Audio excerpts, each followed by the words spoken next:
সম্মানীয় দর্শক বন্ধুগণ, পশ্চিমবঙ্গের বৃদ্ধ মানুষের জন্য সুখবর।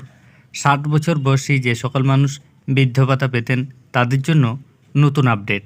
রাজ্য সরকারের তরফ থেকে বৃদ্ধ ভাতা প্রকল্পে বরাদ্দের পরিমাণ 1000 টাকা থেকে বাড়িয়ে 1800 টাকা করা হচ্ছে। অর্থাৎ প্রতি মাসে এবার থেকে আপনারা বৃদ্ধ ভাতা প্রকল্পে 1000 টাকার পরিবর্তে 1800 টাকা করে পাবেন। সেই নিয়ে বিস্তারিত তথ্য এই ভিডিওতে আপনাদের দেওয়া হবে। এর আগে অনুরোধ, চ্যানেলে নতুন হয়ে থাকলে ছোট্ট চ্যানেলটি সাবস্ক্রাইব করে নোটিফিকেশন অল করে রাখতে ভুলবেন না। দেখুন এই বিষয়ে প্রতিবেদনে কি বলা হয়েছে। জনজাতি মন পেতে বরাদ্দ বৃদ্ধি মমতার। জনজাতি গোষ্ঠীর পাশে থাকতে রাজ্য সরকার যে বিবিধ প্রকল্প এবং পরিকল্পনা নিয়েছে, কিছুদিন আগেই ঝাড়গ্রামে বিশ্ব আদিবাসী দিবসের অনুষ্ঠানে তা সবিস্তারে ঘোষণা করেছিলেন মুখ্যমন্ত্রী মমতা বন্দ্যোপাধ্যায়। উত্তরবঙ্গ সফর সেরে কলকাতায় ফিরে শুক্রবার সেই তালিকায় তার নয়া সংযোজন আদিবাসী উন্নয়ন খাতে এবার বাজেট বরাদ্দও বৃদ্ধি পাবে অনেকটাই। সেই সঙ্গে তার ঘোষণা, জনজাতি গোষ্ঠীর পড়ুয়াদের জন্য গড়া হবে 310টি নতুন হোস্টেল।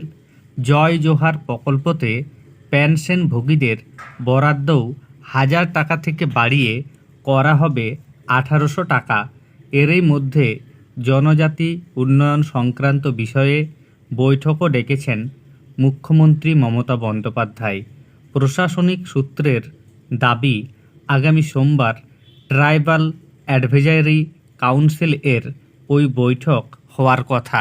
সেখানে জনজাতি সম্পর্কিত সব বিষয়ে আলোচনা হতে পারে বলে মনে করা হচ্ছে। বিরসা মুন্ডার 150তম জন্মবার্ষিকী উদযাপনে নিউ টাউনের আদিবাসী ভবন প্রাঙ্গণে 7 দিনব্যাপী উৎসবের উদ্বোধন করেন মুখ্যমন্ত্রী। তিনি দাবি করেন, জনজাতি কল্যাণে তার সরকার বরাবরই প্রাধান্য দিয়ে এসেছে। এদিন আদিবাসী সম্প্রদায়ের হাতে মুখ্যমন্ত্রী ধামসা মাদল তুলে দেওয়ার পাশাপাশি তাদের নাচের সঙ্গে তাকে পা মেলাতেও দেখা যায়। খেলাধুলোয় জনজাতি গোষ্ঠীর কৃতিত্বের কথা উল্লেখ করে মমতা বলেন, গর্ব করে বলতে পারি আগামী দিনে এরা অলিম্পিক জিতবে।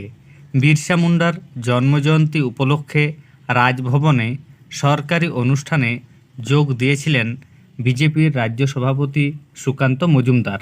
আদিবাসী সমাজের অন্যতম স্বাধীনতা সংগ্রামীর জন্মদিনে জনজাতি গৌরব দিবস পালন করা হয়।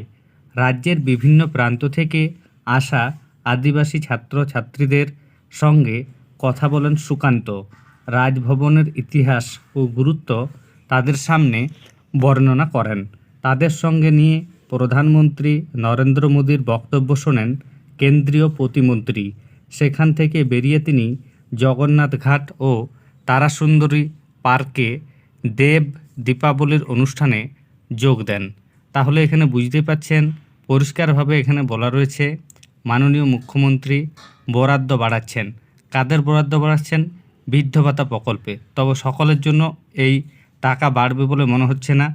জয় জোহার যে প্রকল্প রয়েছে, যেখানে 60 বছর বা তার বেশি বয়সী এসটি অর্থাৎ শিডিউল ট্রাইব বা আদিবাসী সম্প্রদায়ের মানুষ যারা এই প্রকল্পে 1000 টাকা করে মাসে পেয়ে থাকেন, তারা 1800 টাকা করে পাবেন। সেই বরাদ্দ সরকারের তরফ থেকে বাড়ানো হচ্ছে। তবে কোন মাস থেকে এই টাকাটি ঢুকবে এই মুহূর্তে বলা যাচ্ছে না। সরকারি আপডেটে আপনাদের জানানো হবে। ধন্যবাদ।